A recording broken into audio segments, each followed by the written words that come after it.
Hello everyone, అందరికీ నమస్తే. నేను మీ Mani. Welcome back to our channel MRK's world. Rava kesari తెలుసు, కానీ రవ కేసరికి పైనాపిల్ని యాడ్ చేస్తే ఎలా ఉంటుందో ట్రై చేద్దామా? So without any further delay let's get started. ముందుగా ఈ పైనాపిల్ కేసరి కోసం మనం చేయాల్సింది, ఒక ప్యాన్ తీసుకొని ఒక 2 టేబుల్ స్పూన్ల వరకు గీని యాడ్ చేసుకొని ఇప్పుడు ఇందులోని డ్రై ఫ్రూట్స్ని బాగా మంచి కలర్ వచ్చేంత వరకు వేయించుకోవాలి. ఇక్కడ నేను కొద్దిగా జీడిపప్పుని, కాస్త ఆల్మండ్ని, అలానే కొద్దిగా కిస్మిస్ని, ఈ మూడింటిని ఇందులో వేసి వేయించుకుంటున్నా. మీకు నచ్చిన డ్రై ఫ్రూట్స్ని మీరు వేయించుకోవచ్చు, మీ చాయిస్ అది. అంతని లోలో పెట్టి వేయించాక ఇవన్నీ మంచి గోల్డెన్ కలర్ వస్తుంది కదా, ఒకసారి గోల్డెన్ కలర్ వచ్చాక ఇవన్నీ ఒక కప్లో వేసి తీసేసుకుందాం.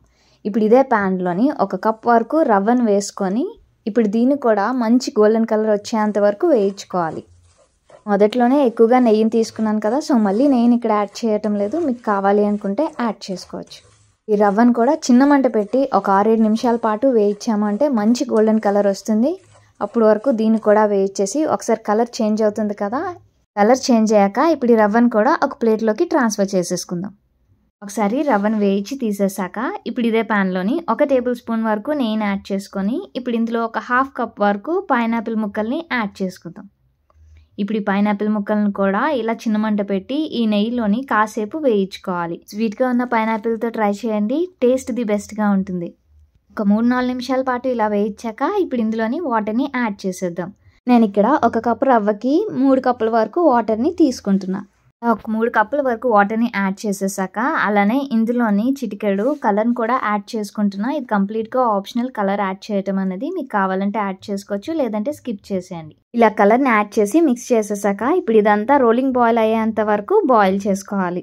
సరిలా బబుల్స్ వస్తూ రోలింగ్ బాయిల్ అవుతుంది కదా, ఇప్పుడు ఇందులోని వేయించుకున్న రవ్వని స్లోగా యాడ్ చేసుకుంటూ ఎక్కడ ఉండలు కట్టకుండా మిక్స్ చేసుకోవాలి. ఇలా రవ్వ అంతటిని మనం స్లోగా యాడ్ చేసేస్తాం కదా, ఇప్పుడు కాసేపటికే ఈ రవ్వ అన్నది వాటర్ని బాగా అబ్జర్వ్ చేసేసుకుంటుంది. రవ్వ అన్నది వాటర్ని అబ్జర్వ్ చేసేసుకున్నాక మనకి ఈ విధంగా ఉంటుంది.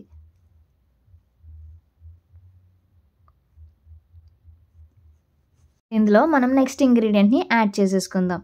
ఇక్కడ నేను ఒక 1.5 కప్ వరకు షుగర్ని యాడ్ చేసుకుంటున్నా. మీరు ఇన్కేస్ షుగర్ వద్దు జాగరీ యూస్ చేస్తానంటే కనుక ఈ ప్లేస్లోనే మీరు 1.5 కప్ వరకు జాగరీని కూడా యూస్ చేయొచ్చు.